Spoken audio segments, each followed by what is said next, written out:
The drama surrounding this fight didn't begin when the first punch was thrown.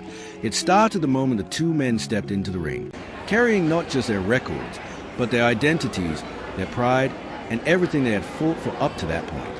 On one side stood a towering, seasoned champion from Mexico, a man who had lived through the fire of world title battles and emerged stronger each time.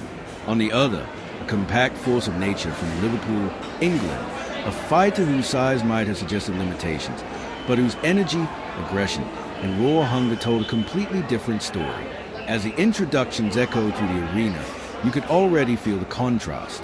The champion stood calm, composed, almost surgical in his demeanor. He had been here before, many times. This was familiar territory, but across from him was something unpredictable. Nick Bull, the so-called mini-tank, didn't carry himself like an underdog. There was no hesitation in his eyes, no sign of intimidation.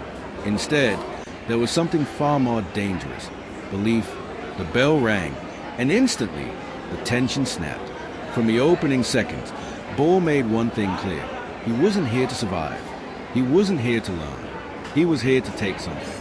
He marched forward, taking center ring without hesitation, pressing the action against a man significantly taller and far more experienced. It was a bold move, almost reckless on paper. But in reality, it was calculated chaos. The champion, Rey Vargas, responded with precision. His jab came sharp and steady, like a measuring stick designed to keep Bull at a distance. And early on, it worked. Vargas controlled the rhythm, landing clean shots to the body, reminding everyone why he was the one holding the belt. His experience showed in every movement, every step back, every counter, every adjustment. But Bull didn't care about any of that. Where most fighters would show caution, he showed defiance. He slipped punches, ducked under the jab, and forced his way inside. At times, it looked messy. At times, it looked desperate. But beneath that chaos was intent. Bull wasn't trying to outbox Vargas. He was trying to break him. As the rounds progressed, the contrast became even more apparent. Vargas was composed, technical, and efficient. Bull was relentless, aggressive, and unpredictable. It was like watching two completely different philosophers collide in real time. By the second round, something subtle began to shift. Bull's frustration was visible, but it wasn't the kind that breaks a fighter. It was the kind that fuels them. He began to close the distance more effectively, using his physicality in ways that disrupted Vargas' rhythm. At one point, he wrapped his arm around the champion and pulled him in close, landing a sharp uppercut in tight quarters. It wasn't just a punch, it was a statement. This wasn't going to be a clean fight. Vargas, to his credit, didn't panic. He adjusted. He leaned on his jab, mixing body shots, and used his reach advantage to keep Bull from settling into any consistent rhythm. His experience was like a shield, absorbing the chaos and responding with structure. But even shields can crack under pressure. By the middle rounds, the fight had turned into something far more intense than anyone expected. What started as a tactical battle was evolving into a war of wills. Bull kept coming forward, round after round, refusing to give Vargas space to breathe. His punches weren't always clean, but they were constant. His presence was suffocating. And then came the turning point. Somewhere around the halfway mark, Bull began to find his timing. The same wild aggression that had seemed ineffective early on suddenly became dangerous. He started slipping the jab more cleanly, landing sharper counters, and forcing Vargas into exchanges he hadn't anticipated. The crowd felt it. The energy shifted. What had once seemed like a controlled performance by the champion was now slipping into uncertainty.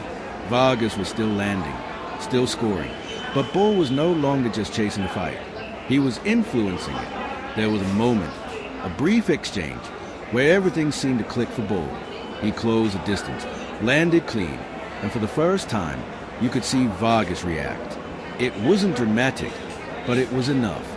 A flicker of vulnerability, and Bull saw it. From that point on, he refused to let up. His work rate increased, his confidence grew, and suddenly, the size difference didn't seem as significant. He was faster, more aggressive, and arguably more determined. But champions don't crumble easily. Vargas dug deep, responding with sharp, well-timed counters. At one point, A perfectly placed right hand snapped Bull's head back and momentarily halted his momentum. It was a reminder, a warning, that experience still mattered. The fight became a tug-of-war. Every time Bull surged forward, Vargas responded with precision. Every time Vargas tried to reset, Bull dragged him back into fire. It was no longer about style. It was about survival. As the championship rounds approached, both fighters showed signs of wear. The pace had been relentless. The exchanges had been brutal. But neither man was willing to give an inch. Bull, despite his size disadvantage, looked like the stronger fighter down the stretch. His pressure never faded. If anything, it intensified. He chased Vargas around the ring, cutting off angles, forcing exchanges, and throwing punches with a sense of urgency that only comes when everything is on the line. Vargas, meanwhile, relied on his experience to navigate the storm. He moved, he jabbed, he picked his moments, but the intensity that defined his early rounds had begun to fade. The fight was slipping into dangerous territory. And then came the final round. Everything hung in the balance. 12 rounds of punishment, pressure, and persistence had led to this moment. Bull needed something decisive. Vargas needed to hold on. The tension was almost unbearable. Bull came forward, as he had all night, throwing everything he had left. His punches weren't just technical, they were emotional. Every shot carried the weight of opportunity, of ambition, of everything he had worked for. Vargas fought back, but the sharpness wasn't quite the same. The precision was there, but the urgency felt different. He was reacting now, rather than dictating. The final seconds ticked away in a blur of action. Punches exchanged, sweat flying, hearts pounding, and then the bell. Silence, followed by anticipation. Both fighters stood in the ring, waiting. One had started strong and tried to hold on. The other had grown into the fight, pushing harder with each passing round. It was a clash of narratives, and now it came down to 3 judges. The result? A split draw. No clear winner. No definitive conclusion. Just questions. For Vargas, it was a narrow escape, or perhaps a missed opportunity. For Bull, it was validation, but also frustration. He had come so close to taking the world title, so close to completing the upset, yet the finish line remained just out of reach. But in many ways, the result didn't tell the full story, because what happened inside that ring wasn't just about scores. It was about momentum. It was about belief. It was about a smaller fighter refusing to accept his limitations and a champion being pushed further than he expected.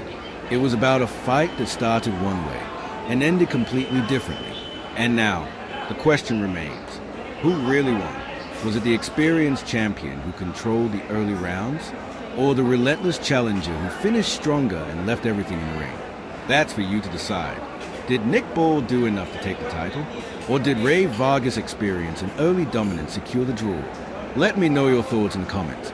And if you enjoyed this breakdown, make sure to like, subscribe, and stay tuned for more deep, dramatic fight stories just like this one.